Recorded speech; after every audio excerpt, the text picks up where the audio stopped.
Welcome to the E23 podcast. I'm Macklin. I'm Aiden. And I'm Sawyer! Welcome back to, depending on your loyalty to the podcast. For those new here, we're just three friends like talking about stuff and things and stuff. How's everyone doing today? So, pretty okay. I'm exhausted, man. I'm exhausted. It's been a long week. It's Wednesday. It is Wednesday. We had our break, which was really nice, but still not nice enough to,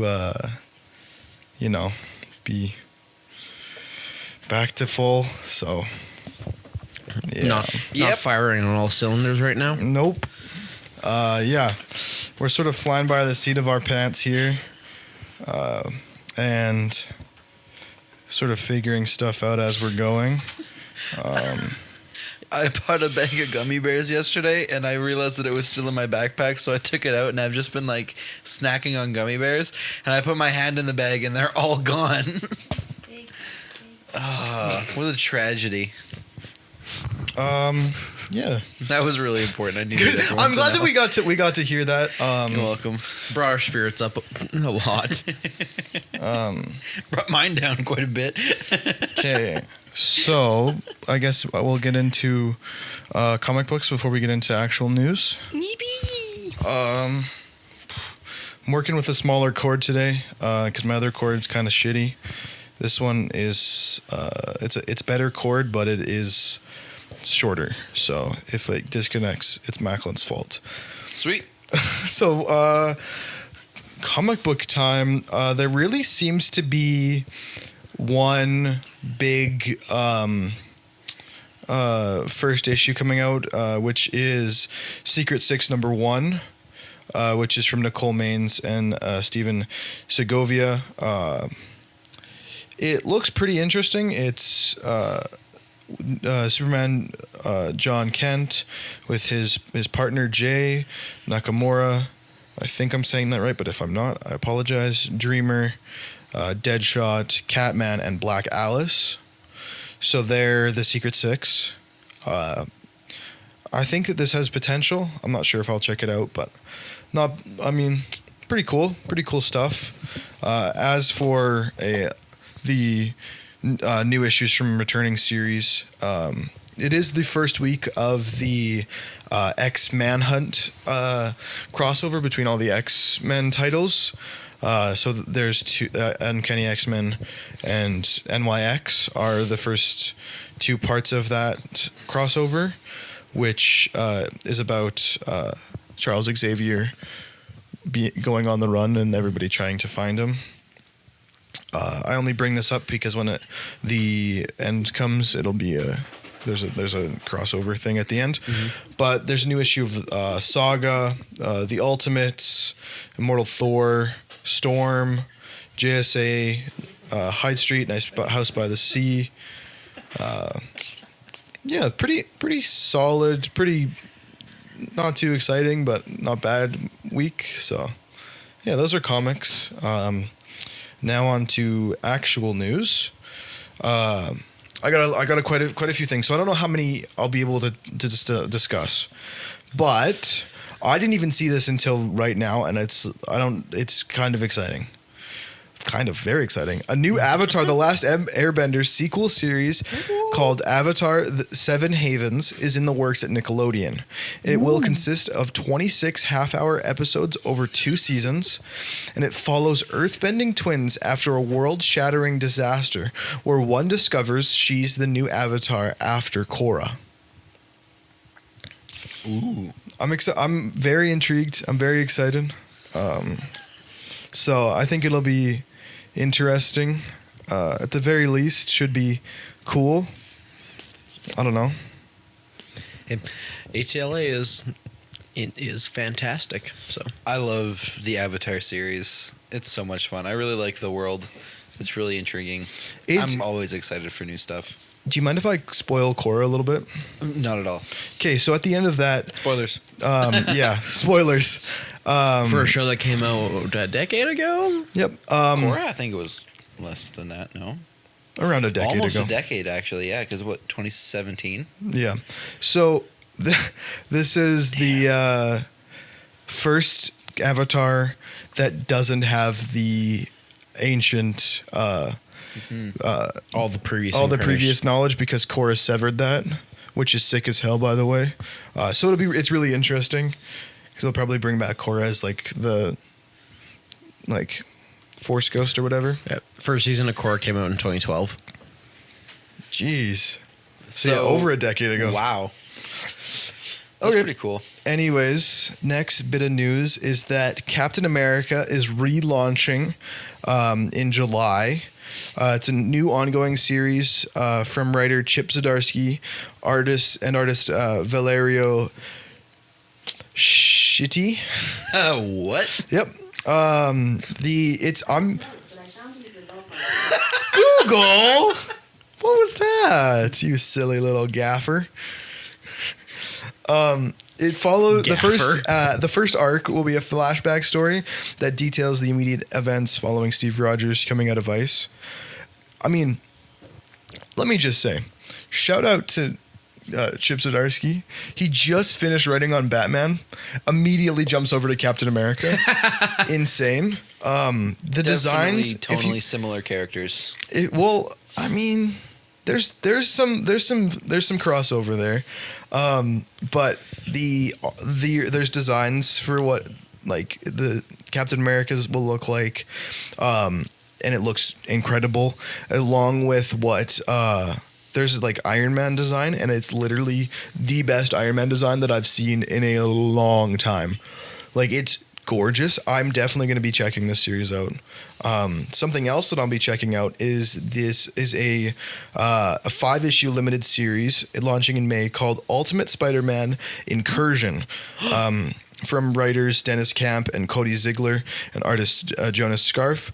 So the series follows Miles Morales as he finds himself transported to the new Ultimate Universe.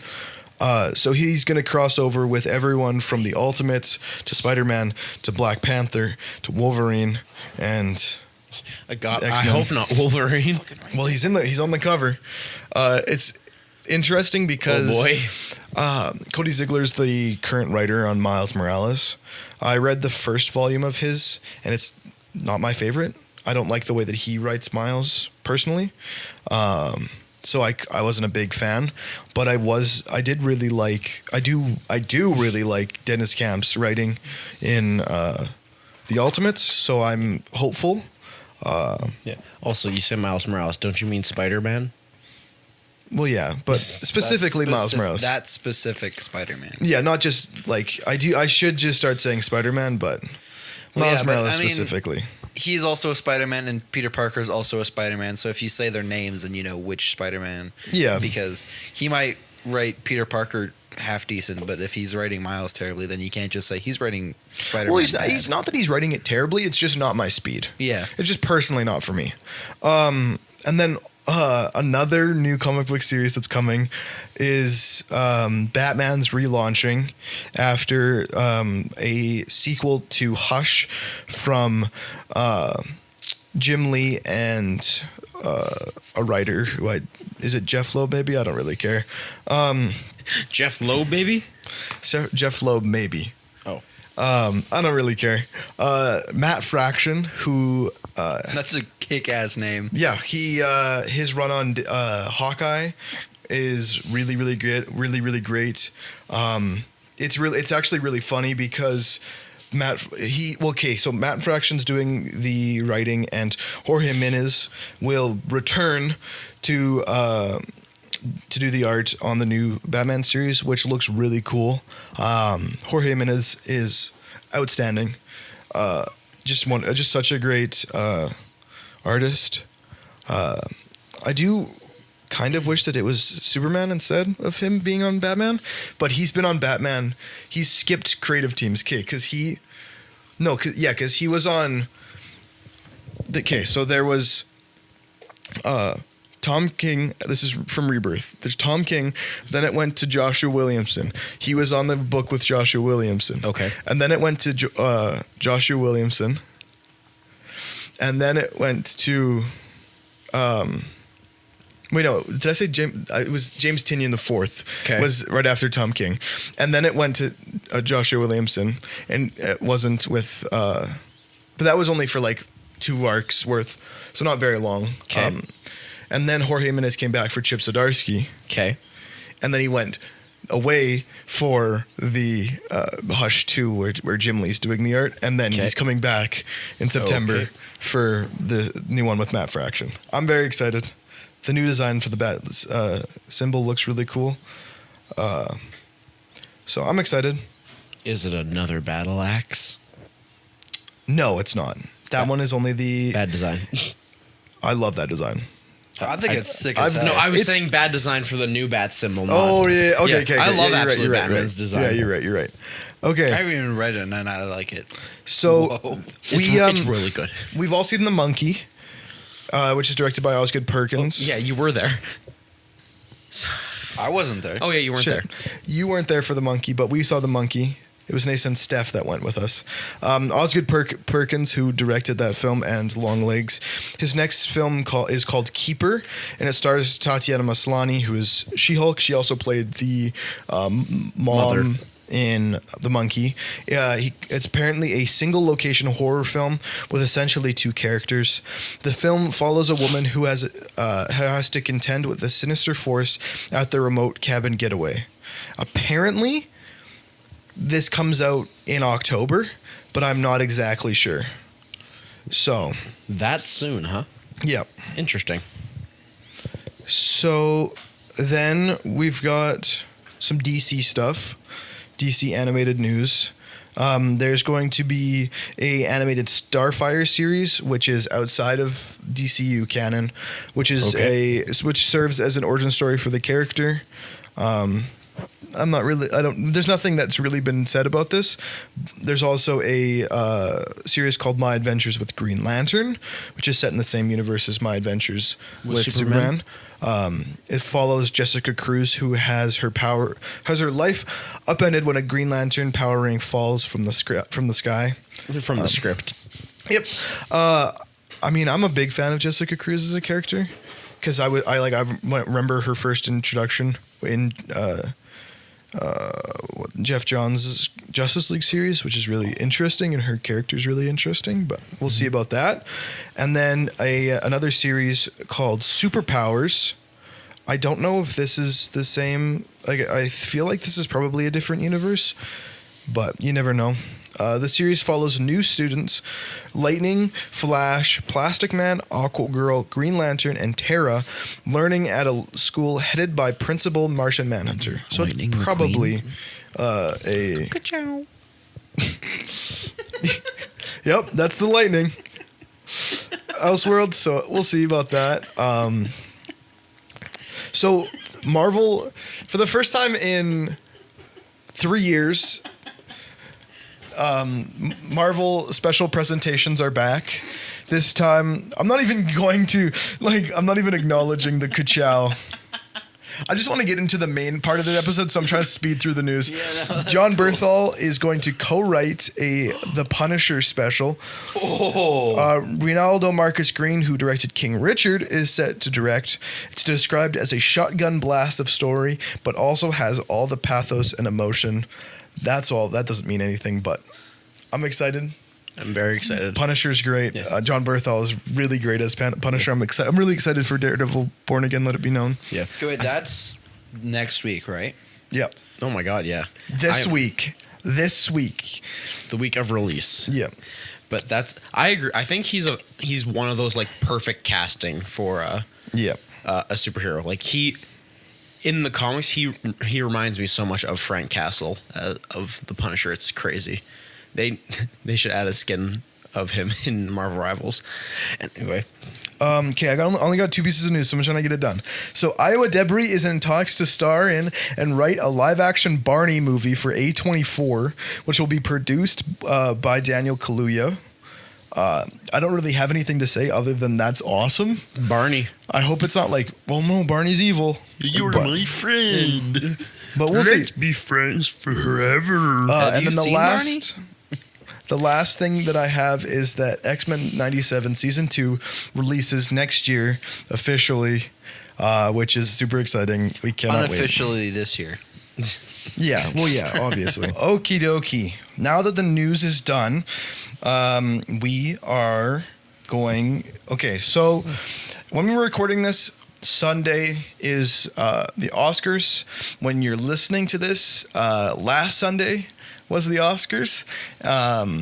So, you know, I wish that we had more time to talk about the Oscars, but we are doing our now annual Oscars rewatch. We're in the middle of it. By the time we get back next week, we will. I'm going to spend my content we've consumed on the Oscars rewatch because I would have watched/rewatched all of them. I'm Still Here is pending. We'll see about that one. Really hopeful, but there's a possibility that it might not be out in time. But because it's just about Oscar time, I figured it was the perfect time to bring back the Oscars draft. Woo! So, yeah, we are back. This time we are drafting from the year of 2024, which is the 2025 Oscars. Now, as I said before, the winners haven't been announced yet. There are some that are very presumptive that are pretty much locked in. And because Challengers for Best Picture. It's Kieran Culkin as Best Supporting and Zoe Saldana as Best Okay, Supporting. So let's get start. Yeah, let's get okay, started. so how do we want to do this? We can't, because we don't have any winners. We can say none of the nominees. I don't think so, because that cancels out a lot of. I mean, that possible cancels ones. out 5 per thing, except for Best Picture, which cancels out 10. 10, yeah. I think it's okay to include them in them. Just we follow the same rules as usual. It's just we can't pick the same movie. Well, yeah. I'm just like, okay, sounds good to me. That I think that just will make it a bit easier, but that's just one man's opinion. It also just limits, especially me, significantly, because a lot of these ones that are in these categories are like the only ones that I've seen. Okay, whatever Plus works or for you minus, works for like me. 5. All right. Well then, who wants to start? Do we want to go category by category or? No, all over the place. I've got it open. Okay. Okay. All right. Wait. Okay. Read us off the categories if you would, Sawyer. Okay. Just a second. I'm figuring out our. Okay, Macklin, choose a number between 1 and 3. 2. Okay. Aiden, pick a number between 1 and 3. That isn't 2. 1 or 3. 3. Okay, 1, 2, 3. I'm going first. Aiden's going second, and Macklin's going third. I literally just put in pick a number between 1 and 3 on Google, and then I clicked generate, and 1 was first, and then I was like, oh, did it work? Clicked it again, 1 was again, it was 1 again. Okay, so it worked. So Aiden is going second, and Macklin is going third. Our categories are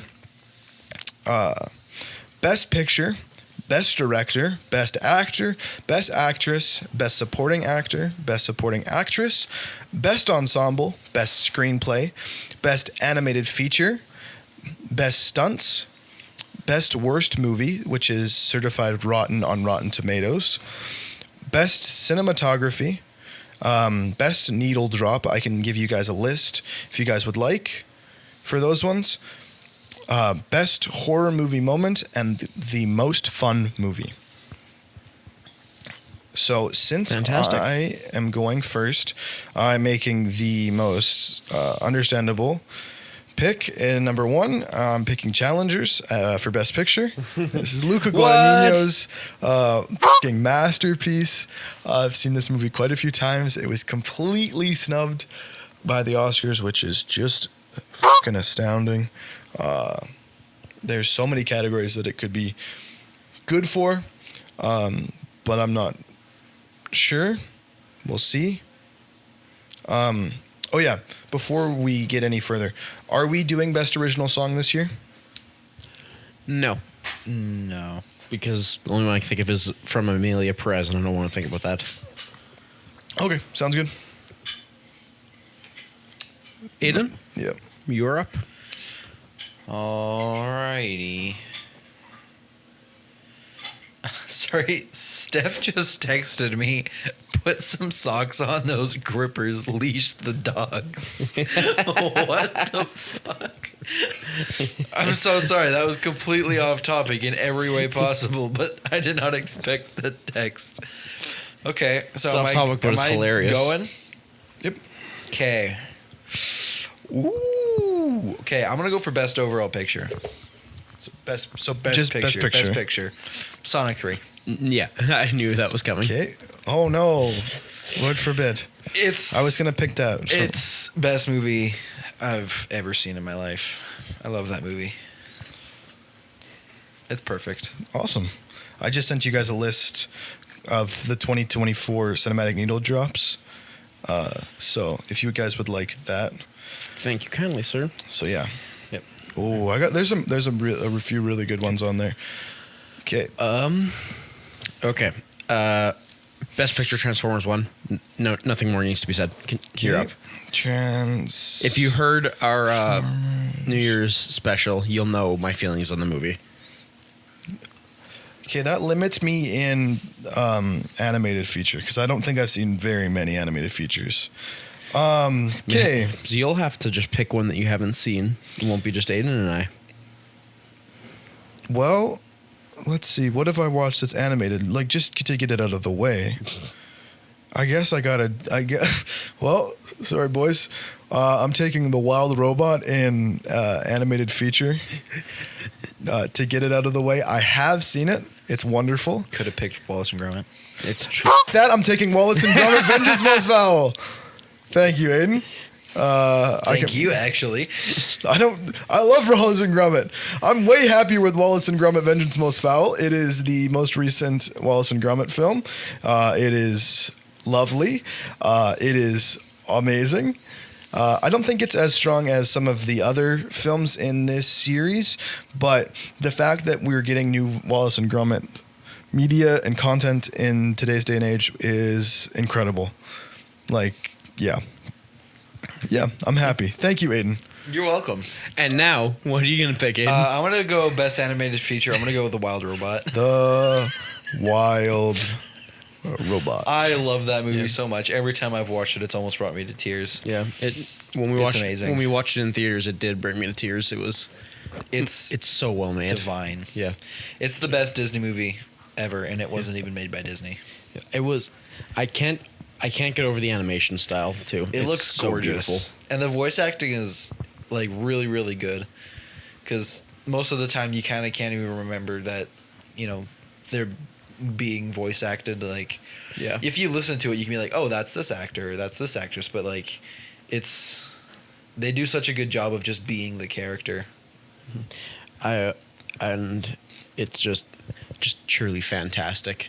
And I love the fact that they took a chance with what so many movies don't. In like the first 15 to 20 minutes, there's barely any dialogue because it's animals and a robot until the robot actually learns what the animals are saying by like listening to them.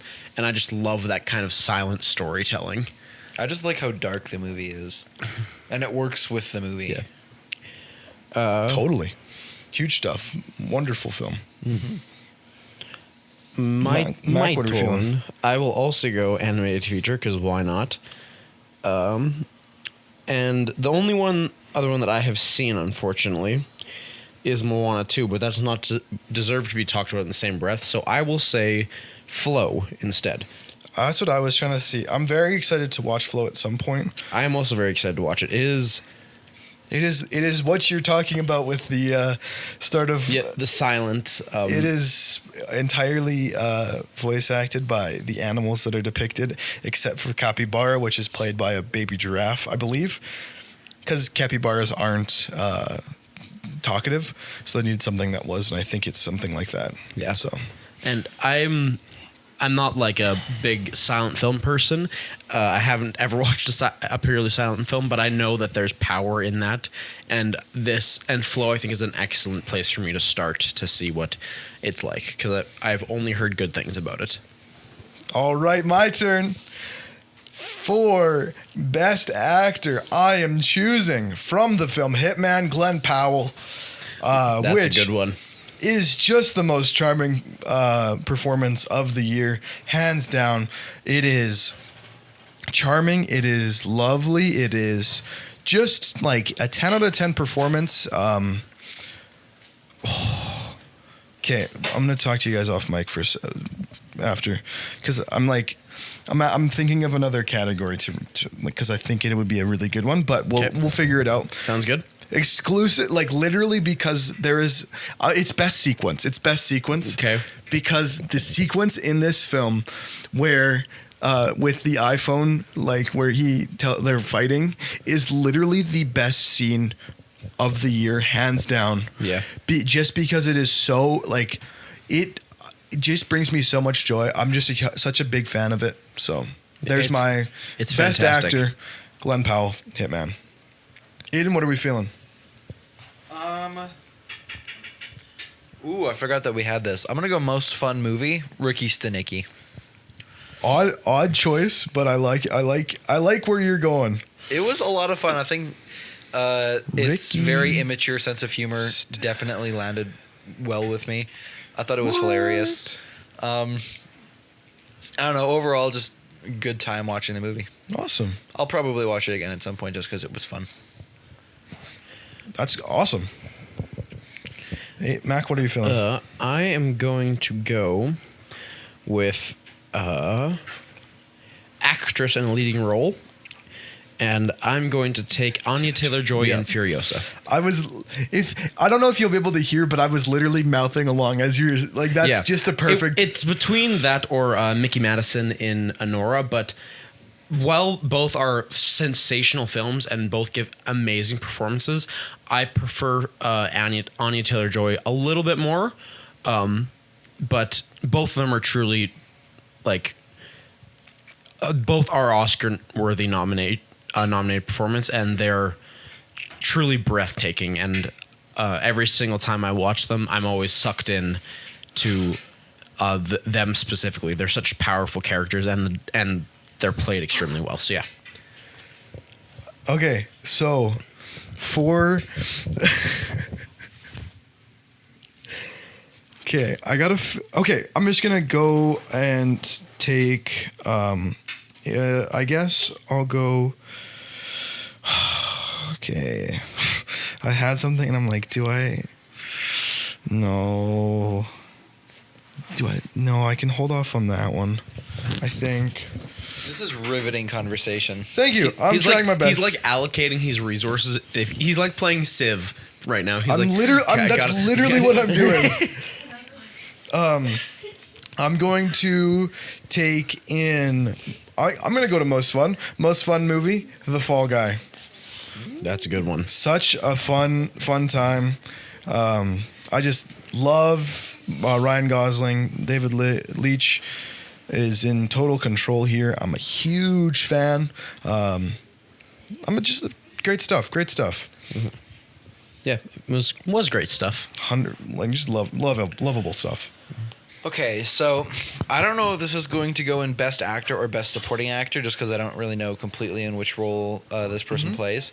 But I would like to go Alan Rickson in Ministry of Ungentlemanly Warfare.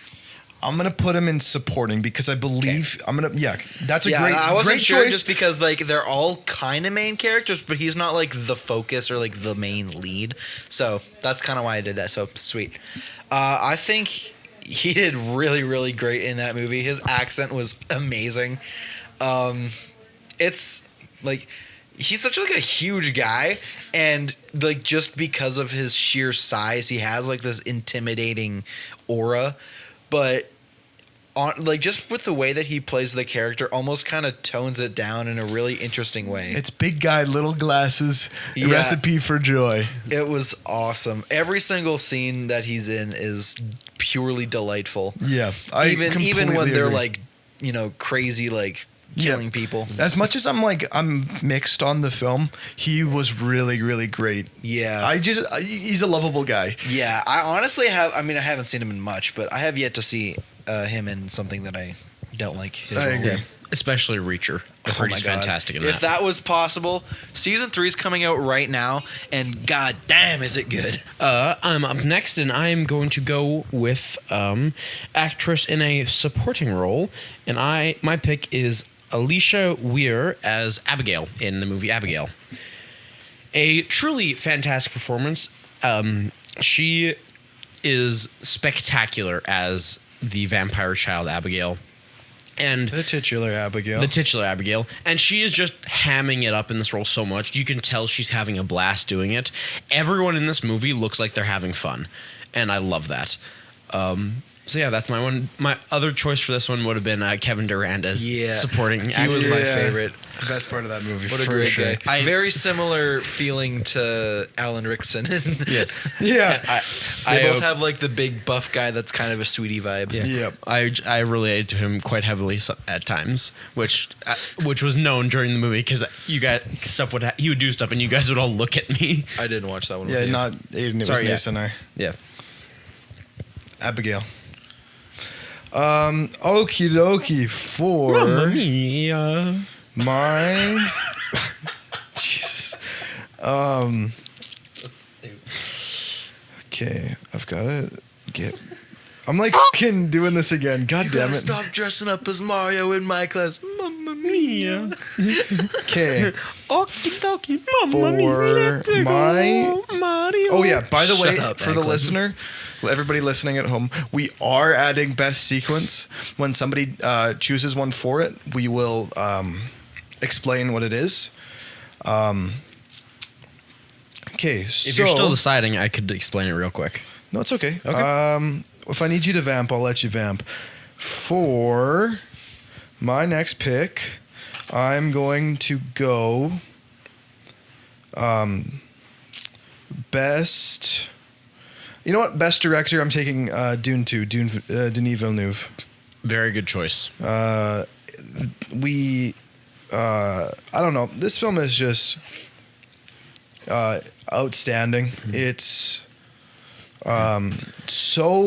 it's gorgeous. It is compelling. It has like in any other movie I would have chosen I would have been like, okay, I'll just pick a moment for this as my best sequence. But there's like 12 different sequences in this movie where I'm like, okay, I gotta lock in for this. Like, and then I'm like, okay, I can like pay like most attention to it, and then like put my like full attention again. So it's just such a great film. Yeah. Denis Villeneuve fucking rocked it. As your father said, it is a true work of art. It really, really is. It's just outstanding. Mm-hmm. Yeah. If Messiah is going to improve on the formula that he has already laid out, then I think Messiah will be one of the best movies to exist. Well, Messiah is going to be. It's going to be an interesting one. It's starting to film at the end of the year, I believe. So we'll see. Cool. Okay, Aiden, what are you feeling? All right, I'm gonna go best cinematography. A Quiet Place, Day One. Okay. Whoa, I love that movie. It's shot so interestingly. Like every scene is like has this kind of like tense feeling. Even like when you know that they're kind of safe, like it's always got this feeling of like anything can happen. Sense of terror, of dread. It's really, really fun. I cannot wait to watch it again. What else can I say about this really, really great movie? I don't know. I'm really glad that they kind of went somewhere different with the story. You know, with the first two being, you know, a very desolate, you know, isolated place with And being the family. focused on the one family. And thank you. I was going to get to that. I'm sorry. But this one really changes everything because you're in a much more densely populated area that isn't just open fields and forests. It's the urban jungle. And it makes a lot of the scenes really, really cool, just the layout of them.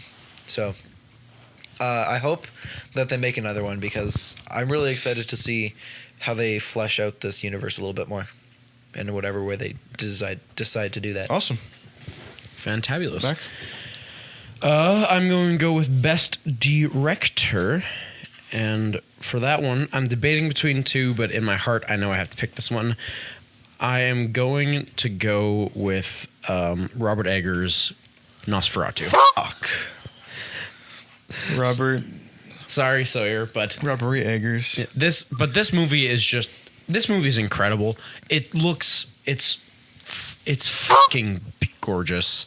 Every single shot is done perfectly.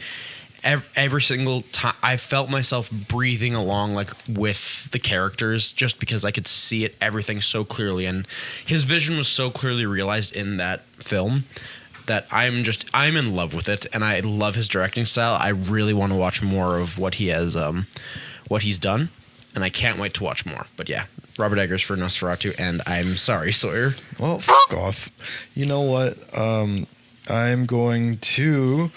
I've been waiting on this, but you mentioned this before, and I really do want this film.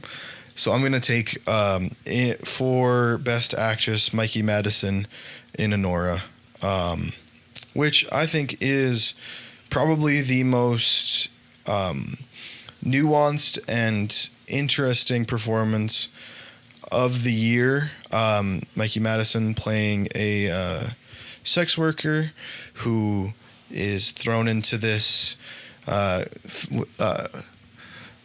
like love. He's basically thrown into a fairy tale, and then from there it crashes down, and it becomes more like an old wives' tale. Well, it's one of those. It's a classic movie archetype where it's like characters introduced, and then they get introduced to a world where everything seems possible, and then it all crashes down. And I'm thinking Boogie Nights, Goodfellas, Wolf of Wall Street, stuff like that. I was going to say The Nice Guys, but I don't think that really fits that one. The Nice Guys is just incredible, but not that one. Mikey Madison is just so good. You really can't take your eyes off of her, because she is just so compelling. Especially with everybody around her, but she's like cuts through it all, and is just incredible. So yeah, Mikey Madison. Nice. Aiden, what are we feeling? All right, so I am going to go with crap. Did I already do that one? I did already do that one. Okay, well, I'm just going to go with the other one that I was going to do before that. I'm going to go Best Actor. I'm going to go Owen Teague in Kingdom of the Planet of the Apes. How do you spell Teague? Teague. Thank you. He played Noah. I figured. Oh my gosh, that movie is so fun. I've said this before a million times. I really love the post-apocalyptic format, and I really, really like how the Planet of the Apes series is going with it. It's really interesting to kind of see how they interpret all of this information that they're kind of slowly discovering, and it's kind of an interesting parallel to a lot of things that happen in our world, and just how things happen and you never really get the complete and full picture of how it really happened. You always get interpretations, and that was shown really, really well in this movie. And I think Owen's performance really kind of helps showcase a lot of that. He just a lot of with his I don't know if I'm pronouncing this right. Like his naivety. I don't know how do I say. Sounds good to me. Yeah, I'm not an English student, so. But Naivete. just it's really, really interesting to see all of that in the culmination of the events of the movie. Yeah. Great time. Yeah. In the same vein, I'm going to go with Best Supporting Actor, and for me, it has got to be David Johnson as Andy in Alien Romulus. Good choice. Oh my God, my sweet baby boy Andy, I love you so much. The movie, I was considering putting this and Alien Romulus and Most Fun because it is such a blast to watch. The only kind of real problem I have with it is the stupid CGI deep fake of the one dead actor. Yep. because that just really takes me out of it, and it makes no sense as to why it's there. But Andy is just I love him so much. He's such a goofy guy, and I related to him heavily. And then I found he was an android with a malfunction. I went, shit, that's really funny. But yeah, he's just he's a great character, and David Johnson does a fantastic job as of portraying that character. Sawyer, what you got? Okay. What you got? I am going to take in. Let me find. Oh, yeah, best supporting actor. I'm taking Guy Pearce in The Brutalist. Oh, absolutely. Oh my God. Okay, so peek behind the curtain. We're in the middle of trying to watch The Brutalist. I say trying because no matter what we try, it's not working. But Guy Pearce, as soon as he gets on the screen, he like takes over and just delivers one of the best performances of all time. But he's just so compelling. I just can't stop watching. You just can't stop watching him, no matter how like bad of a character, like how evil he is as a character. It doesn't take away from the fact that he's just so like compelling. Yeah. What an evil bastard. What a well-written character. Yeah, totally. Okay, Aiden, what are we feeling? All right. I'm going to go with Geraldine Wiswanathan, I think. I hope. As Marian for Best Actress in Drive Away Dolls. Good point. She's really good. That movie is fantastic. It's a lot of fun. It's really interesting. And the fear and kind of intrigue that she displays throughout most of the movie is really well acted. It makes a lot of the scenes feel a lot more realistic, in just like the way that she's kind of behaving, and it's a lot of fun. I think if you haven't seen that movie, you should definitely watch it. Her and Margaret Qualley both put on really great performances. 100%. I really like it's funny because the director of it, Ethan Coen, is like, he usually makes movies with his brother Joel Coen, and you can tell which of the Coen brother movies come from which brother based on their separate works, because Joel Coen, his work that he did on his own was The Tragedy of Macbeth, which is really great. And then Drive Away Dolls from Ethan Coen, which is like fun and like, it's like, oh, okay. So really also a tragedy. No, I was kidding. But yeah, it's like, it's just such a fun movie. The terrible loss of Pedro Pascal, the penis collector. R.I.P. For me, there is one I could pick that I think would be really funny, but I'm not going to, because it would make someone mad. Is that someone, me? No, it's probably me. It's an Aiden. Could be Aiden. Just could do be it. you. Just do it. No, I'm not going to do it because I have another one. Okay. Best actor in a leading role, without a doubt, it is Dev Patel in Monkey Man. Ooh, that's Oh a my good God, one. this Good movie pick. is fantastic. This is just sensational. We've talked about it before. We've talked about how amazing this movie is, how much fun it is, and how well the fights are choreographed, and the fact that this is one of the movies that shows how much more interesting hand-to-hand combat is compared to just regular gunfire. But Yeah. yes, if you want to hear our more in-depth thoughts about it, I believe it was back in season 2 that we had pretty much a full episode dedicated to that movie, because that movie deserves an entire episode to talk about. Really does. But yes, that is. Oh shit, that means Mine. it's my turn. Yeah, sure Okay. is. So my next pick will be in the category of best something. For best production, I will be choosing The Substance, which is Coralie Farge's second feature film. It stars Margaret Qualley and Demi Moore. I haven't done this for any of them before this, but because this is a Masterpiece. I wouldn't call it quite a masterpiece, but it's really great. It's wonderful. One of the very few horror movies that I think quite highly of. I mean, I'm in the middle of rewatching it right now. I've got about 20 minutes left, but I keep watching it, except for the part with the teeth. I didn't watch that part because I can't do teeth. But I do really think that this being nominated for Best Picture is just astounding.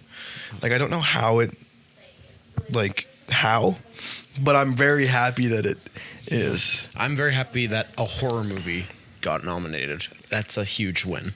Yeah, it's just really great. The practical effects are just gorgeous. The cinematography of it, the stark white walls of the bathroom are just such a wonderful returning point throughout the film.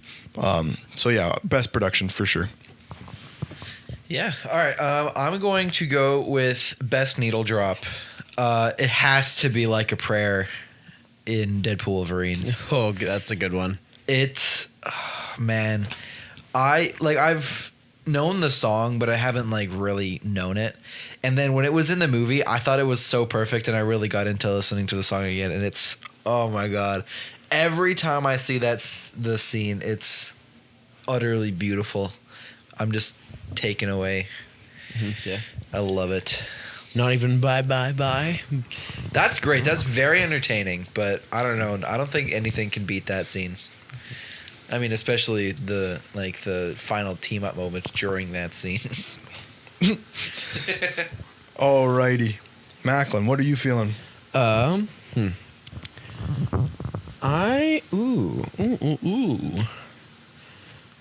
going to go with. I'm going to go with best production as well. I gotta give it to Beetlejuice. Actually, no, wait. Most fun movie, Beetlejuice. I was hoping you'd put it here. Yep, this is when I was like, shit, I should have put that in that because that really is the most fun movie of the year. Yeah, again, not gonna talk about too much. Sawyer and I have ranted and raved about how much fun we had in the goddamn theater watching this movie. Not just any theater, the goddamn theater. Yeah, the goddamn theater. It was so much fun. Holy shit. The most fun I've had at any movie in a hot minute, and it's still, I barely remember the movie, but I just remember laughing at it consistently. So yeah. Oh, next one. Right. Yeah, because I'm all over the place here, man. You know what? 'Cause I'm a creep. For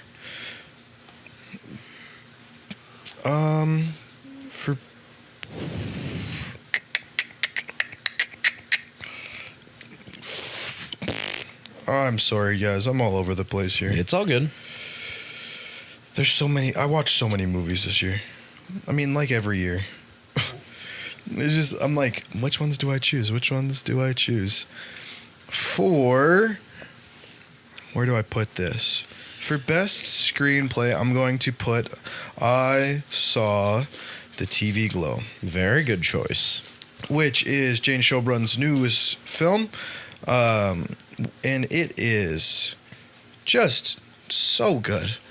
We saw this in the theater, and I was really taken aback by this one, how it perfectly encapsulated what it's like looking at old TV shows from that time, like Power Rangers, thinking about Power Rangers, it captures that so, but it's also just such a great story of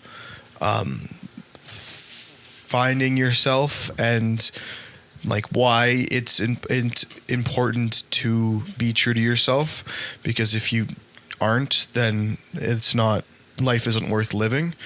And it's just like I just really, really liked the film, and I think it deserves this. So yeah. Yeah. Very good one. All right, so I'm going to go with best worst movie. Now, this one isn't certified rotten, but it's pretty damn close. I'm going to go Jackpot. Having seen the movie, I can confirm that it's not very good, and therefore I will let it slide. Yeah. I don't really know how I feel about the movie. I don't think it was great. I'm not a huge fan of Awkwafina just because I find her voice to be relatively obnoxious. It really depends on the movie. Yeah. I've seen her be really great in 2 movies.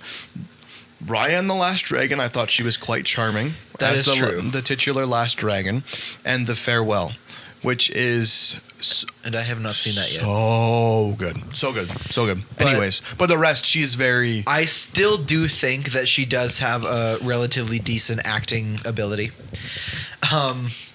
And personally, I think that John Cena is a really good actor. Sorry. I think he's one of my favorite fighters turned actors. I think Dave Bautista's amazing. John Cena's objectively the second best. Yeah, but I just really like the roles that John Cena takes. Like, I'm a big comedy guy. I'm a big action guy, so he usually ends up kind of taking the cake in that. And this movie, although being pretty not great, did kind of fill that little hole in my heart when I watched it. It's kind of fun. Premise is okay. I think they both probably could have done a lot better in a different movie with a similar idea. But I think that one specifically was the best they could have done with what they were given. But I think they did good. And I like John Cena's love of Teenage Mutant Ninja Turtles in this movie is the funniest Right? part. Oh, it's so funny. It is really funny. It's Okay. probably one of my favorite parts of the entire movie. That and just the way that he's like always finding kind of like the... I'm trying not to like spoil anything. He's always trying to find like the quirkiest ways to do things. Oh yeah, when you've done it long enough, you gotta spice it up. Yeah, it's fun. I like it a lot. Okay, All right. Mac. I will also go with best worst movie, and I will go with Winnie the Pooh, Blood and Honey 2. Yeah. This, as I've thought about this movie more, which hasn't been a lot, but it's one of the movies that, I mean, it's become a joke about after every single movie. We're like, you think there's going to be an after credit scene? And most of the time we're like, yeah, it connects it back to the Poohverse. And the Poohverse being a thing that will exist is just an absolutely wild concept to me.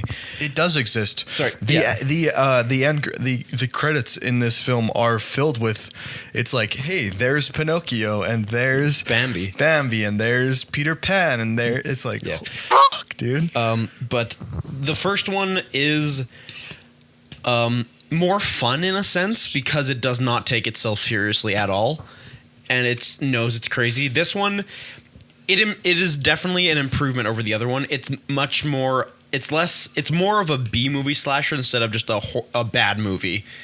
But it's still a lot of fun. The kills are goofy. The plot is insane, and everything looks better as well. So yeah, that's my pick for that one. My turn. Ricola. Okay, I gotta figure out. I'm just sort of picking movies and then deciding where I'm putting them. Okay, so. Oh, yeah. Wait. Do I have any other ones I've picked out for that category? I gotta figure out where I'm putting that. I know where I'm putting that. Don't mind me. Yeah. If you know where you're putting that, then why don't you put it in there now? Okay. For best cinematography, I'm taking Strange Darling. I've spoken before about my love for this film. It is shot beautifully on 30 millimeter film by an unlikely face. It was shot by Giovanni Ribisi, who is a famed actor, and he really fucking does it here. This is the most colorful and vibrant film like this. And the film itself is just so fucking good. I'm just a huge fan. The time jumping of it, I really, really like it. It's so good. I was blown away by this one, so I gotta shout it out here. Aiden? All right. Now, I'm trying to think between two again. I'm going to go Best Supporting Actress. It's between Nicolette Robinson as Laura and Autumn Best as Amy in Woman of the Hour. I think it's going to go to Nicolette Robinson. Her performance was just whoa. I can't really explain like just how she did it, but you know, she makes you feel as terrified as she is, even though there's not necessarily any imminent danger, but it's like it's just this. It's that feeling of impending doom. You don't know what's going to happen, but you have a feeling that something's going to happen. And the way that she talks about, like, you know, her past and, you know, just her feelings in general is really, really amazing. Great casting decision to put her in that role because she did amazing. Very, very nice. Also, I am going to go with best horror movie moment. I'm debating between two right now, but I think I have to give it to Terrifier 3. Specifically, the liquid nitrogen scene with the Santa Claus in the bar. Liquid nitrogen kills are one of my favorite things to do. Macklin, name more than two. More than two? There's this one. There's the one in Jason Goes to Space. Jason X, is that? Jason X. Yeah. And there's... Oh, I can't think of the other one. Isn't there? No, there's not. I was going to say the one that in Thanksgiving, but that one's just a freezer door. Yeah. I'm just fucking with you. I just know that there's like... It's very much in homage to the Jason X face smash. So I was like, okay, Macklin, do more than one. Yeah, So I know of that silly. one in the Jason X face smash one, but like, it's such a fun idea to do a kill with liquid nitrogen, and it's executed very well because the Terrifier movies don't shy away from gore, and I love that so much about them. And so this one, it's pretty awesome, and I just love the fact that he's torturing the guy while he's doing it. Too, it makes for a very entertaining scene and a excellent horror movie moment for me. Very nice. Okay, let's see how we're doing here. There's so many movies that I'm like, I really want to give it something, but I just don't have anything to give it to. So, for...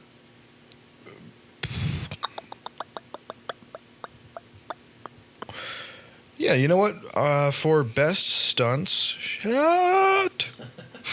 I'm all over the place here. I am going to give it to... I think I got to do it. I'm going to give it to... Okay, I'm debating between two. Wonderful film. I enjoy the Wonderful fact film. that you and I get to watch Sawyer struggle while the rest of the audience just hears him vamping for himself. Yeah. We're getting our stuff on time. Well, I'm sorry that I watched more movies than you. I'm just saying. I'm looking for stuff while you guys are talking. I am trying to engage with you guys while you're talking as a good podcast co-host.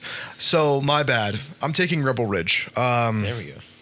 It's just a really great action. It's full of set pieces, but the final showdown, it's like I wasn't expecting it to go down the way it did, but the final, just the idea of somebody disarming people like fighting through disarming them is just so epic, and that's exactly what this is. And it's just so good. I can't not give it to it. So yeah.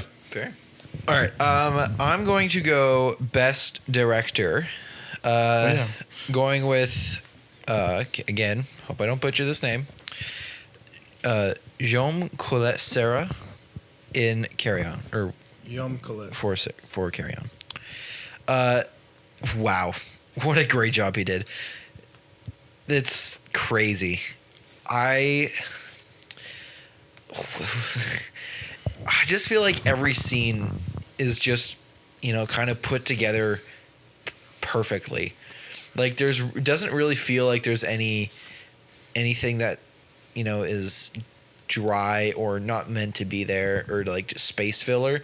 Like even some of like the slower scenes are still, they're still tense, or they're still meaningful in some way. And I think that really just kind of shows his prowess of just being able to be like, making everything feel important, even though it might not always be completely important, which is really great. So Very nice. it's a great movie. He's finally back to action. Yum Colette Serra. He's it's really cool that he's coming back to what he made his name in. So he did a bunch of Liam Neeson movies, and he also got a start in horror, which is exciting because he actually has a movie coming out this year called The Woman in the Yard. Ooh. Which looks pretty good. So yeah. I think I saw a trailer for that. Yeah, probably. It looks pretty cool. It does look really cool. Best Mac. screenplay for me, I'm going to go with Immaculate. Immaculate. It's a very okay movie, but it's a lot of fun. I enjoy the concept of it, the immaculate conception of the second coming of Christ. Sydney Sweeney is, all jokes aside, she is a fantastic actress. Like she's deserving of the recognition she gets. I mean, if you need some examples, I can probably name a couple, Yeah. one or two. Shout out to Dean Armstrong. But yeah, Immaculate. It's a great great screenplay. Love it. So, yeah. Sawyer. Okay, wait. Okay, so I'm taking in supporting actress. I'm taking Long Legs, but I need your opinion on something. Do Sure. I give it to Alicia Witt for Ruth Harker, who's the mom, or do I give it to Kiernan Shipka, like for that? But because they're both supporting. Kiernan Shipka is the person that in the mental hospital. Yep. It's like, and if he would asked me to jump off, I'd be darndest or whatever. Yeah. I'm gonna go with my first gut, my first instinct, and I'm gonna go with Alicia Witt call. in Long Legs. She plays Micah Monroe's mom, and like I don't know how, like I don't want to spoil the movie, but like the way that her character is interwoven throughout is so great, and she just does such a great job with everything. So I'm a big fan of it. I just really liked her performance, and I'll say it. Shout out to Kiernan Shipka for her performance as an equally deserving, but not quite. So yeah, All right. I just closed Letterboxd. Anyways, Aiden, let's go. All right, I'm going to go with best sequence. And I Okay. want to go with the first, like, kind of takedown in The Beekeeper. When he goes into that first, like, kind of corporation building. That is epic as hell. I think the fight choreography is really, really well done in that scene. And it has such, like, an impactful feeling in it as well. Of just, it being, like, the point at which everything starts to come down for the bad guys. Like, it's really cool to see. Jason Statham did that perfectly. And granted, he's basically perfect in every action movie that he's in. Very true. But yeah, I don't know, that especially it's especially that one. Like, there's a lot of really great sequences in it, but I think it's just like watching him rip through that building and like utterly just destroy everything that company is doing. Yep. It's epic as hell. Yeah, totally. All right. For moi, I'm going to go with Best Ensemble, and that absolutely goes to Gladiator 2. Oh my god. That Hell yeah. was so awesome. The ensemble cast does a fantastic job. I love Pedro Pascal in his role, and everyone is doing just an amazing job in whatever role they play, no matter how big, how small. Every character feels like they have a purpose and has a story, and I love it so much.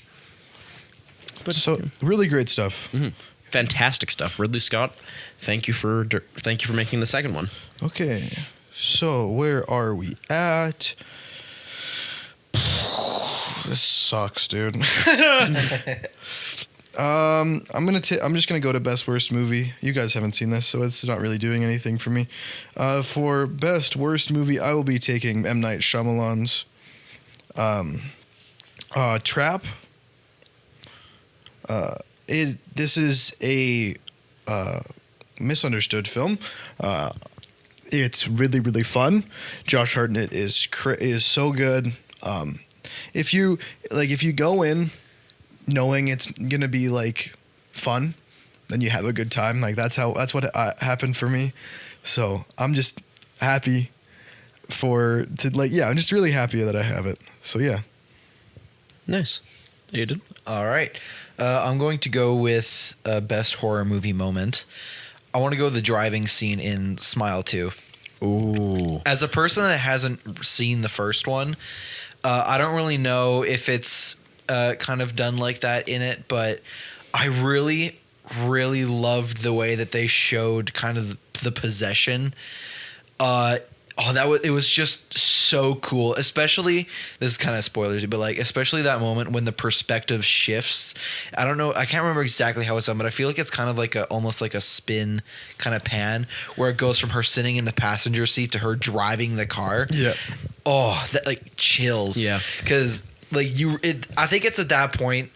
This could have just been me, but it's like it feels like you don't really know how much the monster, like the demon, is actually doing. Like at that point, everything has become from like the unreliable narrator. Yeah, exactly. stance. Yeah. And it kind of shifts the whole view of the movie. Especially like when she gets that call too in the car and just like, and it turns over and she is smiling. Oh my god, chills. Yeah. I think that also kind of sets up the final scene perfectly as well. Totally. Hell yeah, it does. Yeah, great.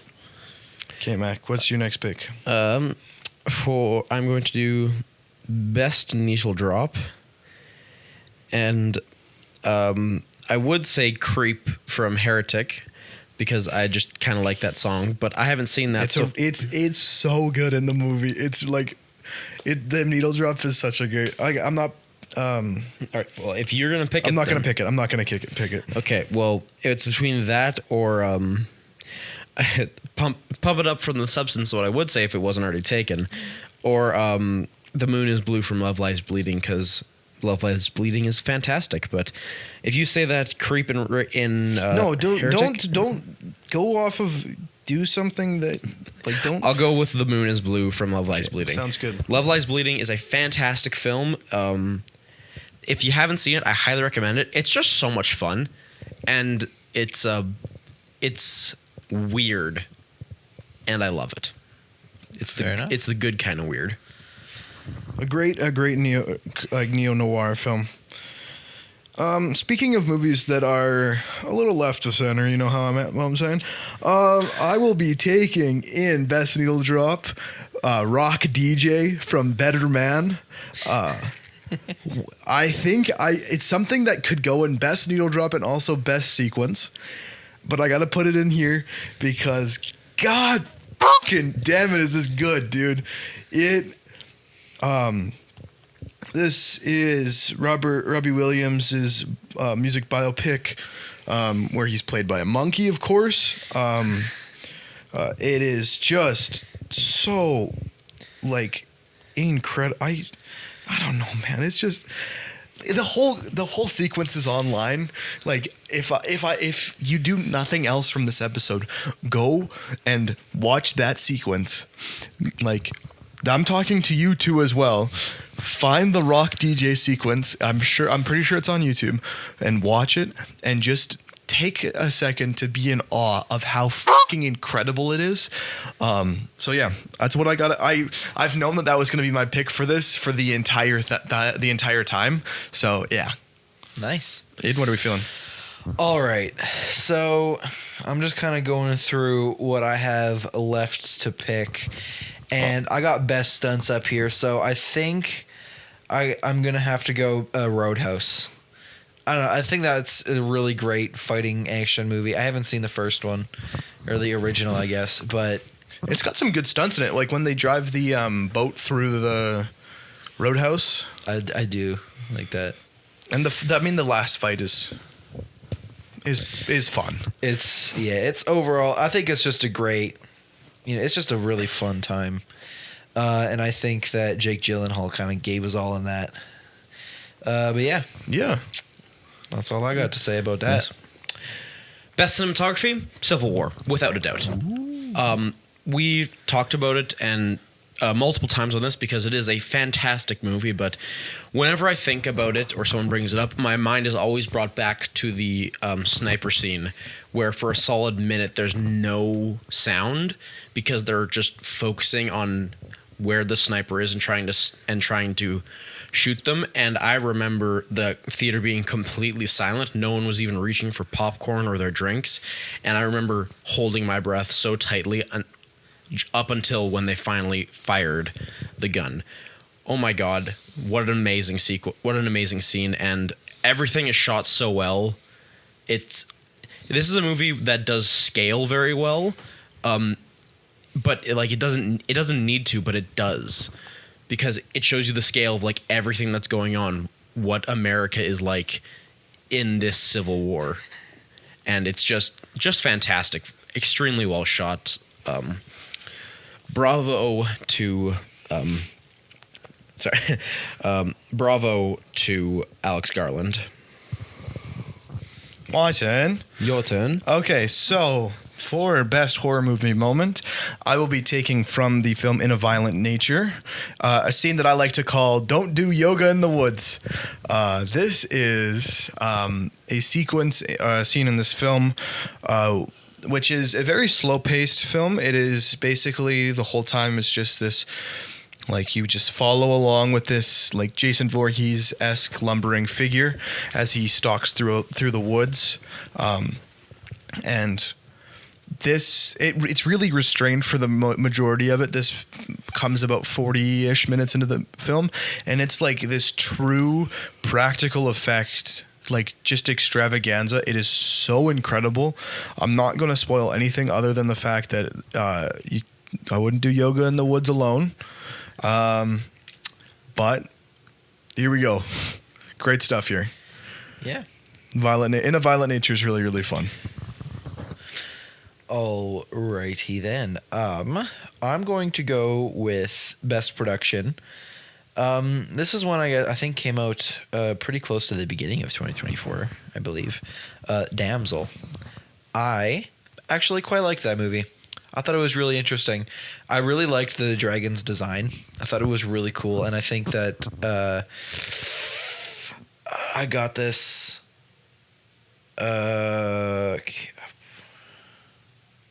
I don't remember who voice acts the dragon, but she does a great job. But yeah, Millie Bobby Brown also does a really great job in that movie. I think seeing her dress go from like a bloodied wedding gown at the beginning to almost like a warrior's garb near the end is a really interesting kind of transformation. And overall, I think just the design of a lot of the things within that world are really, really, really cool. So yeah. Nice. For me, I'm going to go with best sequence, and for me, It is Conclave. Thank God. I've been debating. I'm like, okay, please, somebody take Conclave. Because I'm going to take it if nobody else is going to take it. Yeah. But specifically the scene where the one character stands up in the middle of them all arguing just after the terrorist attack, and he makes a strong point of like, what do you know of war and what do you know of terror? That was one of the best in the entire movie. Oh my God, just fantastic. shout out to Pope Benitez. My next category, I had one for it the whole time, and I wish I could give it to it, but we just realized off mic that Sing Sing, the phenomenal film, was not in the list that we're looking at, and because of that, I'm going to take Sing Sing in Best Ensemble, which is probably where I would have put it no matter what. Sing Sing is a film named after the correctional facility of the same name, obviously, if it was named after it. It's Greg Quidier's film starring Coleman Domingo, but it also has a bunch of formerly incarcerated people, including Clarence Macklin, who is able to go toe-to-toe with Coleman Domingo. Even though Coleman Domingo is one of the most incredible actors working right now, Clarence Macklin goes toe-to-toe with him in every single scene that they're in together, and it's just incredible. But like everybody throughout is just so good. The film's heartbreaking. I cried, I laughed, and just loved the film. So yeah. Sing Sing. All right. I am going to go with. I believe it is Best Ensemble. Yep. Yes. I'm going to go with Self-Reliance.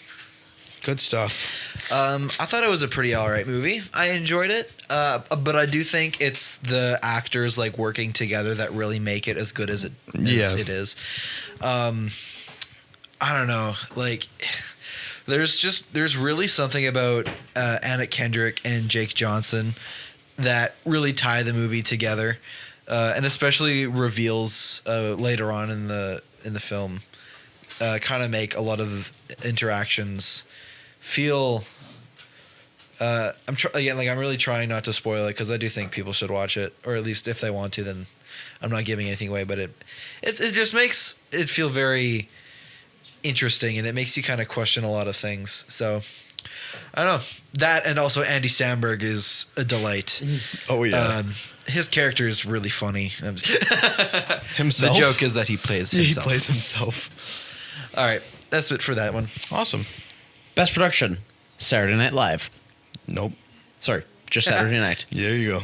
A lot of fun.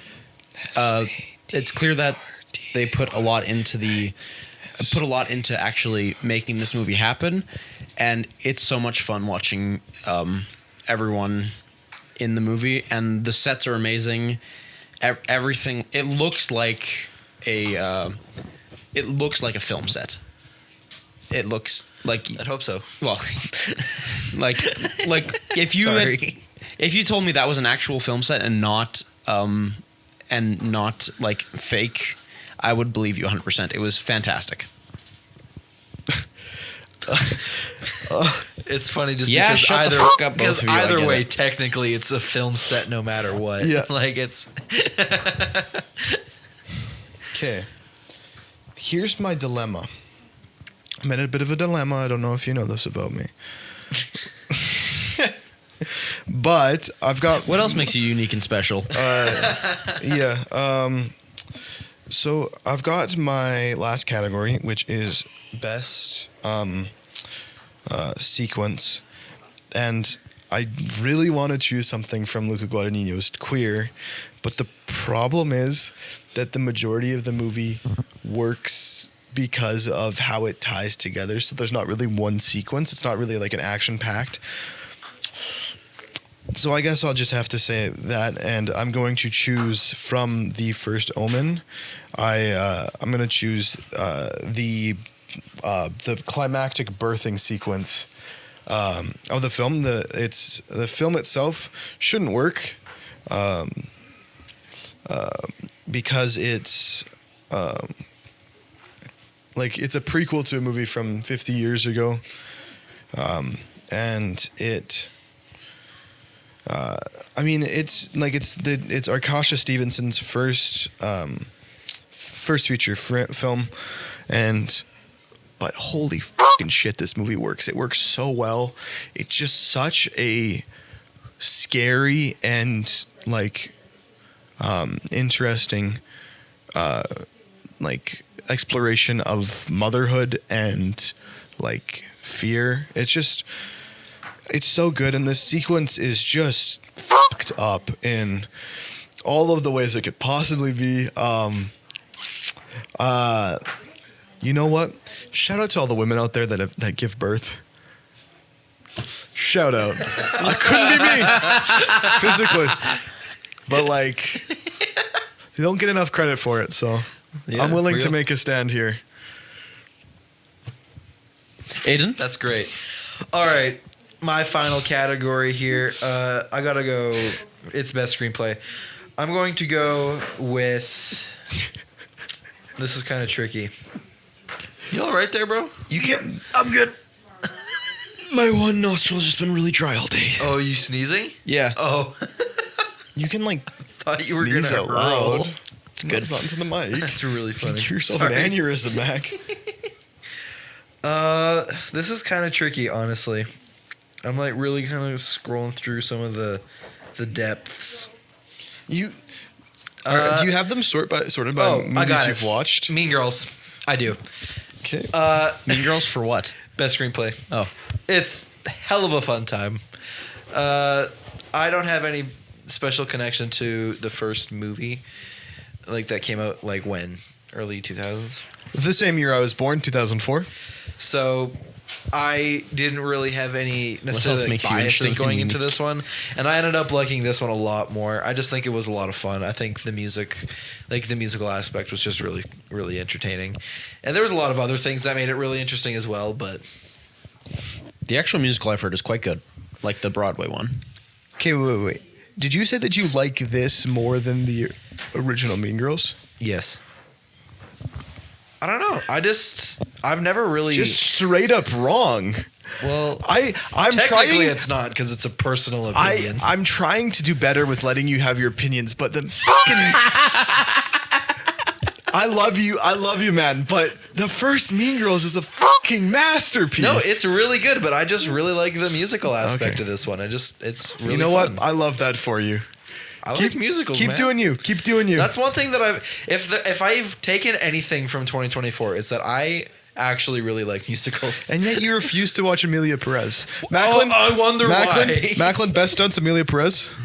I was considering it because that was an incredible stunt to nominate this movie for 13 Oscars. Including 2 for best original song. Not one of them for this song. Hello there, Ned. I like good musicals. Sorry. I love musicals. They're so awesome. Best stunts. This is a tough one because from the movies I have watched, I don't have many left. Okay, So I got it. Red 1. I'm considering Joker 2. The only other one that I've seen that I Unfrosted. could Kung Fu Panda 4. that I could shut up both of you. The only one that I could reasonably pick. Wicked. I'm sorry, that was mean. Moana 2. Is Godzilla X Kong, but that's not stunts because there's no one actually doing anything. It's just Moana 2. it's just monkey and lizard doing stuff. So What? Why did you phrase it like that? It is titled Godzilla X Kong. But you're supposed to say Godzilla Kong. It's supposed to be said Godzilla Kong. Sure. Totally. and I believe that. Amelia Perez gets best stunts because it's a fucking stunt that the Academy's trying to pull. Well, nominating is for the same number of Oscars that Oppenheimer got nominated for. I thought it was more. It's the same? Mhm. Wow. Yeah, That's pathetic. I'm giving it to that. It does not deserve any credibility for anything it does in the movie. I'm doing it purely because I need it to be recognized how dog shit that movie is. That movie is just fucking miserable through the whole time. Yeah, but that's my pick. Okay, before we go on to this, recapping ours, we should just talk about a few things that we've missed. Okay, I've got quite a few that we didn't recognize in any way. I mentioned Queer. I was going to give best ensemble to It's What's Inside until we realized, me, realized that Sing Sing wasn't in here. Juror number 2, Kinds of Kindness. The Order, A Real Pain, Snack Shack, Thelma. Oh, I want to watch that so bad. Thelma's really, really fun. Twisters wasn't nominated, wasn't recognized at all. If I could do it again, I probably would have put Twisters in somewhere, but I didn't.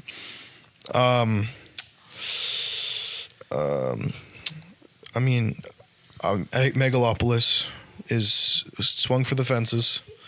And I guess the only other one that we missed, for me at least, was A Nonsense Christmas with Sabrina Carpenter, which was in contention. I also would like to watch that. What is in contention for most fun.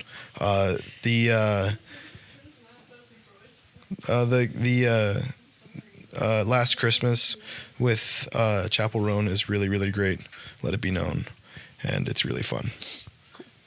So yeah, those are the ones that I think were missed. Is there anything else? The only ones that I didn't really talk about were Argyle and Spaceman. I did like Argyle. I thought it was a fun action movie, if anything. Henry Cavill was pretty neat. Yeah, and then Spaceman, I thought was pretty interesting. Fighter of the Earth, man. It was really cool premise, kind of like Self-Reliance, but overall I was just kind of disappointed with the quality in places, but I still think that it was really cool and a very interesting turn for Adam Sandler. The only other ones I just remembered more were Cuckoo and Heretic. Both movies with really, really great central performances and great ideas. I think, but both of them, this is completely on accident that both of them ended up I think not falling apart in the third act. But Heretic, Hugh Grant is just incredible. But yeah, I don't have anything to talk about because all the ones that I wanted to talk about, I got out there, and if I didn't, that other people, you guys also talked about it, and you echoed my feelings on them quite well. Sweet. All right. So, do we want to go over our lists and then get into Content? Yeah. So, should I go first because of I went first? Yeah. Or okay. So for Best Picture, I chose Challengers. In Best Director, I put Denis Villeneuve for Dune 2. In Best Actor, I put Glenn Powell for Hitman. In Best Actress, I put Mikey Madison for Honora. In Best Supporting Actor, I had Guy Pearce from The Brutalist. For Best Supporting Actress, I had Alicia Witt from Long Legs. For Best Ensemble, I had Sing Sing. Best Screenplay, I Saw the TV Glow. Best Animated Feature, Wallace and Gromit: Vengeance Most Foul. Excuse me. Best Production, The Substance. Best Stunts, Rebel Ridge. Best Worst Movie, Trap. Best Cinematography, Strange Darling. Best Needle Drop, Rock DJ, Better Man. Best Horror Movie Moment went to Don't Do Yoga in the Woods from In a Violent Nature. Most Fun Movie was The Fall Guy. And the Best Sequence was The Birth of the Antichrist in The First Omen. Caden, what we got? All right, so top to bottom with this list. Best Picture, I said Sonic 3 because that's what it deserves to be. Best Director, I said, can you help me again, Sawyer? Young Colette Sarah. For Carry On. Best Actor, I said Owen Teague, Kingdom of the Planet of the Apes. Amazing. Best Actress, Geraldine. Oh my God, I'm so sorry. Wiswanathan. I think it's Wizawanaway. That. With Onaway? I have no idea. Yeah. I shouldn't have said that I think it is because I don't know. Drive Away Dolls. I'm really sorry for butchering all these names, guys. We've gotten comments about it before, and honestly, sometimes I don't care. Next, Best Supporting Actor, Alan Rickson, The Ministry of Ungentlemanly Warfare. Oh, do you want me to stop talking? Sorry. Best Supporting Actress, Nicolette Robinson, Woman of the Hour. Best Ensemble, I said Self-Reliance. Best Screenplay, Mean Girls. Best Animated Feature, The Wild Robot. Best Production, Damsel. Best Stunts, Roadhouse. Best Worst Movie, Jackpot. Best Cinematography, A Quiet Place, Day One. Best Needle Drop, Like a Prayer, Deadpool and Wolverine. Best Horror Movie Moment, The Driving Sequence from Smile 2. Most Fun Movie, Ricky Stenicki. And Best Sequence, Scam Center Takedown, The Beekeeper.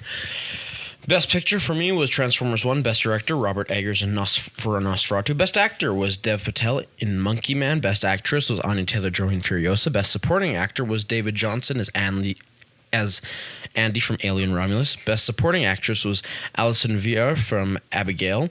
Best Ensemble. Sorry, I don't know. I say it. I don't know why. Whenever it's a W and an E next to each other, I always say it in a German accent. Via. Yeah. It's probably not that. Best Ensemble, Gladiator 2. Best Screenplay, Immaculate. Best Animated Feature, Flow. Best Production, Saturday Night. Best Stunts, Amelia Perez. Not because of the movie, but because it's nominated for 13 goddamn Oscars. Best Worst Movie, Winnie the Pooh, Blood and Honey 2. Best Cinematography, Civil War. Best Needle Drop, The Moon is Blue, Love Lies Bleeding. Best Horror Movie Moment, Liquid Nitrogen from Terrifier 3. Best Fun Movie, Beetlejuice. Best Sequence, Benitez Makes a Stand from Conclave. Are you guys happy with your lists? I'm very happy with my list. I think this is the first Oscars draft where I have actually been able to put a movie that I've seen in every spot. Yes, I am. This is also the first one where I was able to do that too. I didn't because I put Flow in for Best Animated Feature, but that's the only one I put in because I didn't want to put in Moana 2. I feel like there weren't a lot of animated movies this year. Because I'm not counting Moana 2 and Kung Fu Panda 4. Inside Out 2. Oh, I didn't even think of that. I guess I haven't reviewed. I've seen it. I guess movie? I haven't reviewed it on Letterboxd because it wasn't on my list. Which movie? Inside Out 2. Oh yeah, Which was actually a really great movie. It was pretty good. I liked it a lot. Oh. Shall we? It'll never beat the first one, but No, I think the first one is. I have a special spot in that for that. Yep. Who wants to go first for content we've consumed? I can Go for ahead. it. All right, so the content that I consumed was a small game. Not really. It's called High on Life. It's made by Squanch Studios, which is the game side of the company that makes Rick and Morty and Solar Opposites and all those kind of shows. I don't know. It's pretty fun. There's been a lot of people that don't like it, and I can see why they don't like it. I think it's a great gateway game for the shooter genre for people that kind of have a similar sense of humor to me, or other people that just like that sense of that style of jokes. I had a great time playing the game. It didn't take me very long to beat it. I played on easy because I'm not a really big shooter game fan, and I'm not usually great at them, so I just wanted to enjoy it, and I did. I had a great time. I don't know. It honestly will probably get me to play more in the genre, so I think that's a win. And I look forward to playing the DLC some point in the far future. Very nice. Cool. Do you want to go, sir? Or do you want me to go? Go again. Go ahead. I'm gonna keep it real simple. The content I have consumed is Ultimate Wolverine issue number 2. Fantastic. It's building up to. I don't know what it's building up to, but it is laying the groundwork for an extremely compelling story. In this one, slight spoilers. The three running Russia, which is a Colossus, Magic, and Omega Red. They send 10 of their best soldiers out to test the Winter Soldier to see if he's actually a capable soldier.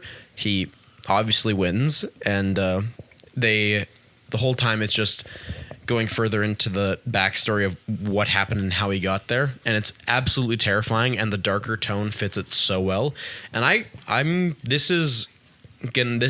this storytelling keeps up, this is going to be an exceptional comic run because it already has the workings of absolute art. All right. Not Batman. So the content that I've consumed, I'm going to talk absolute about Batman the 50th anniversary special of SNL, which aired a little while ago. I was able to watch it through Stack TV, which is on Amazon Prime. Thanks, Dad. So this is, I mean, it's just a collection of sketches and like musical acts and a whole bunch of other stuff that like either are like callbacks to old stuff or new funny things. It was just such a charming and enjoyable thing. I had a blast watching it. I laughed lots. It's every single person you like and a few people you don't like are there. Kim Kardashian, but it's just so much fun. So I don't know what else to say. Almost all of the sketches were hilarious. Yeah, I just especially I was blown away by Steve Martin doing the opening monologue. He was really funny. I found the Meryl Streep that was really funny. I was having a good time. It's like 3 hours long, and it was just so much fun. I couldn't help but love it.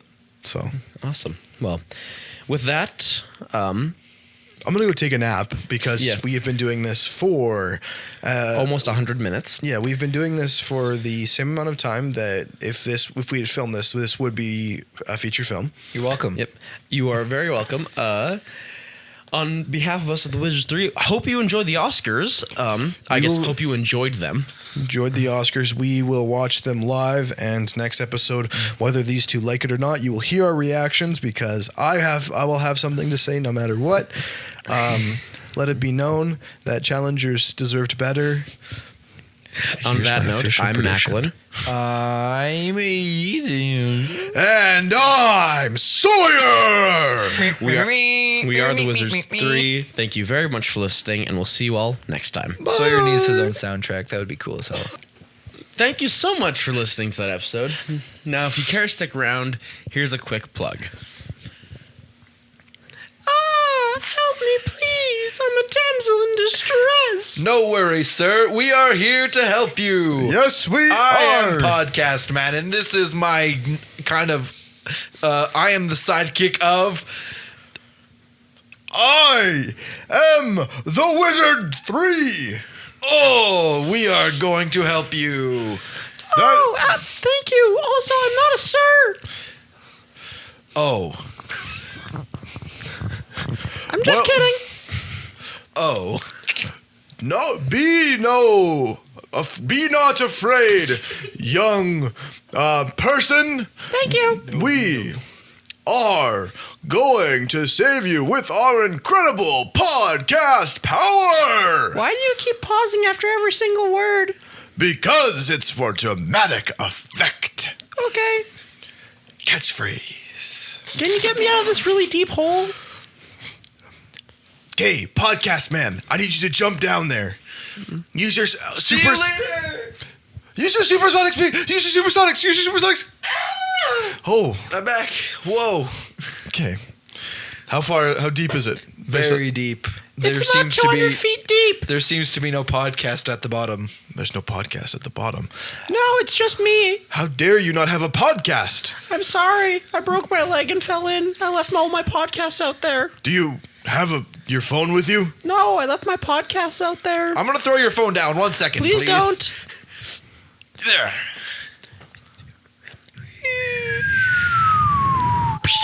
Oh, fuck, that hit my head. Oh, you motherfucker. Podcast man, we've been talking about this. You cannot throw big metal objects at damsels in distress. It's their fault for having such a It's massive phone case. It's lodged in my fucking skull. Well, we gotta get a podcast to help with this now. Yep. There's only one podcast that can help. The Wizards 3 podcast. The Wizards 3 podcast. It is the best podcast. Of all time. They post episodes on Spotify and YouTube. And YouTube. With other things on their YouTube as well. Sawyer's Film School VODs. And also, that's all of it. For now, at least. For now, but who knows? There might be more VODs eventually. and And Sawyer's other Film stuff. School. We'll see. And The if Wizards that's not 3. enough, there's also the Instagram, And Twitter. where they post memes and release dates. Usually. You can also suggest topics on any of the platforms. In the comment section below, let us know. And they also have really great things like Twitch and Letterboxd. Whoa, that's cool. You can see all of their content activity. in the link tree below. Whoa! And that is the Wizards 3. Me, the Wizards 3's favorite podcast.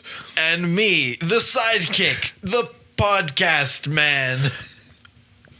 Okay, Aiden, I think we should probably call 911. Yeah, no, I we were do. not sufficiently prepared for this. Oh God, it's bad. Oh, no. I mean, granted, I didn't really think a sinkhole was going to open in the middle of Canada, so Well, that might me be on neither. them, but Well, it's a big hole. Why'd you throw down the I thought phone? maybe they'd catch it. Well, I mean, Their it was- legs broken, not their arms. I mean, you're completely correct, but I mean, should we call 911?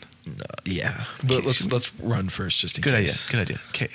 They don't know our names, so we're. Fuck, we're so screwed. Why did I throw the phone? You hit him with the phone, Dick.